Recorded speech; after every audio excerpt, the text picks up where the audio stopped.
Hey guys! Okay, this is by far the most complicated of the spectrum you've sent over, and it took a little while to figure it out, mostly because this IR is kind of crap. What is this? I don't know.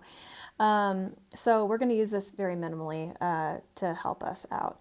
But we'll start with our molecular formula, and it has a U number of 5, which could be a combination of double bonds, triple bonds, rings, all that, but it usually starts with a double bond and a benzene ring. So we would normally look at the IR spectrum in this area to tell if, it's got overtones. It's not clear if it does. There's something there, but it's not clear. So we're going to go down to the mass spectrum and see if we have fragments that corroborate a benzene ring. And we do, because that, is like, that is the fragment for a benzene compound. We can also further corroborate it by looking at this H&MR. Aromatics are the only things that show up in this area, aromatics or phenols. So we can tell, yes, indeed, between the mass spec and whatever faint overtones might be there and this H&MR, that we do in fact have a benzene, and that accounts for 4 of our U number. So we just have one more double bond. So the next thing to look at is this oxygen. What's that oxygen doing? Now, a single oxygen could be an alcohol group, it could be an ether group, it could be an aldehyde, and it could be a ketone. Okay, so one thing about this IR spectrum that is helpful, it is certainly not an alcohol. I don't know if you guys know this, but the primary alcohol would be like about here. It'd be over 3,000, and it'd be nice and smooth. Then your secondary alcohol would be like longer and narrower, and your tertiary would be somewhere over here. With all of those, it's just very clearly not an alcohol in this case. So the rest of these, let's look at. So there is a 2 strong bands for an aldehyde, one at 2750 and the other at 2850. There are peaks around these areas, kind of, but they seem outside of those 2 numbers. But there's one way to tell for sure if it's an aldehyde or if these peaks are aldehydic or not, and that's to go down to the H&MR spectrum.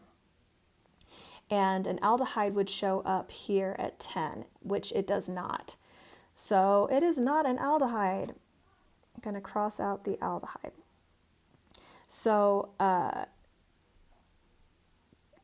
ethers are a little bit hard to prove, so we're going to try to either prove or disprove the carbonyl or the ketone. So this could be CO ketone stretching, even though it's a little bit low for that. Those inverted centimeter peaks, they could be shifted over because of the presence of a benzene ring.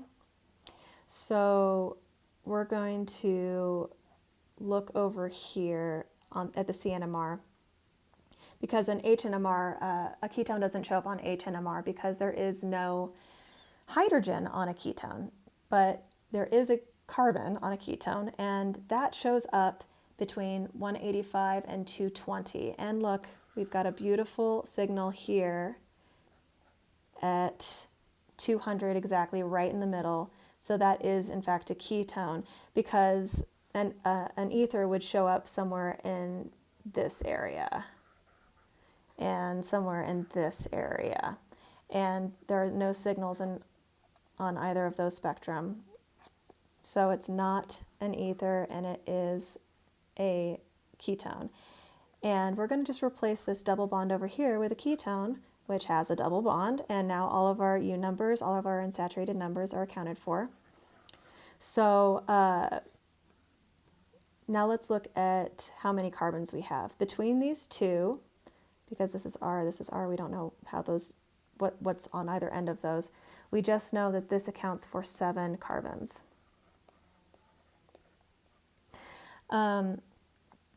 So we know we need 2 more carbons. So let's go down to the place where carbons are really explained, and that's a C NMR spectrum.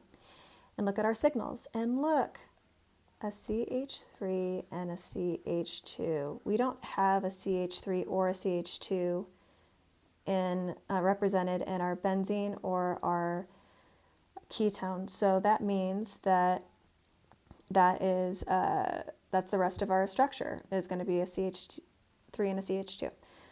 Now this all means that we can have one of 2 different structures.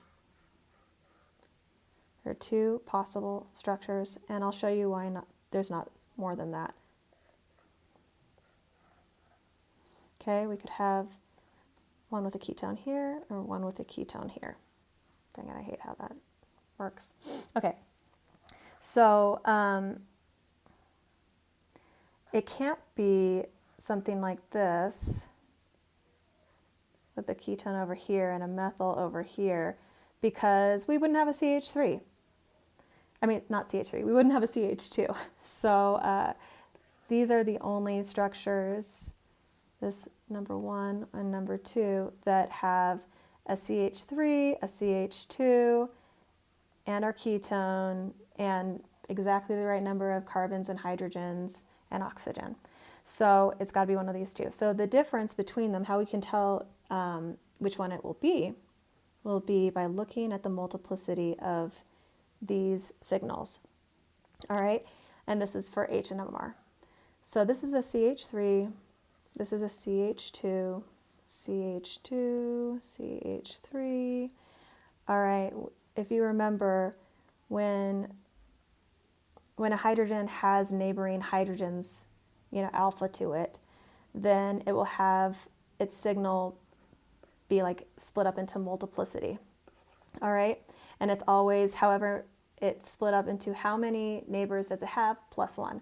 So CH3 has 2 neighboring hydrogens. 2 plus 1 equals 3. That means that it's going to show up in a triplet. Okay, and then CH2 has 3 neighboring hydrogens, and 3 plus 1 equals 4, which means that it's going to have a signal like that. It's going to be a quartet. Meanwhile, these guys don't have any neighbors, so they're both going to be singlets. And what do we have here? Well, this one looks like it's a singlet, but it's actually, when you open it up, it is a triplet and a quartet, just like we said on number 2. So this is not the structure, this is the structure. Yeah. Heart, woo. Okay, so I'm gonna remove this, and I'm gonna just take the last couple of minutes to show you how to annotate this, because I got a lot of these problems wrong when I was learning how to do them, because nobody really showed me how to properly annotate them. And really, when I say properly annotate, I mean just really on that benzene ring, because it's not as obvious which ones go where as you'd think. So I'm going to use this one. Okay, A, B, C, D, E, and F. E, and F, and G. All right. So for the carbons, this G goes with the ketone, then A and B. That's all real easy. And if you think that this would be the carbon with the highest shift in this whole aromatic area, you're right, this is F. If you think this would be the next highest, then that is not correct, and you'd be like me because I got that wrong many times. It actually reverberates across the ring so that the first strongest signal will be there, but then the second will be here. And so F, and this makes it E. And then we go more with what's common sense and put the next strongest signal here, closer to the oxygen and the R group, and the weakest signal will be there. All right, and that's going to be kind of likewise over here. C, B, C, D, and E. All right, I want to take a minute and look at the integration on these. So we know that there are 3 hydrogens there, and we know that there are 2 hydrogens here. When these lines are present, they'll actually tell you how many hydrogens are there.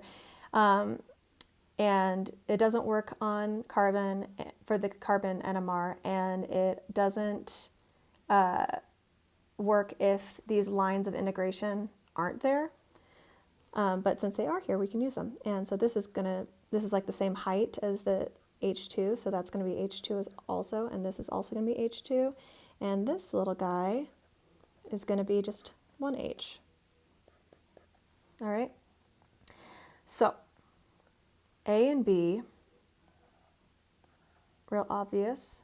And it's also obvious that nothing gets placed on either of these carbons because there's no hydrogens there.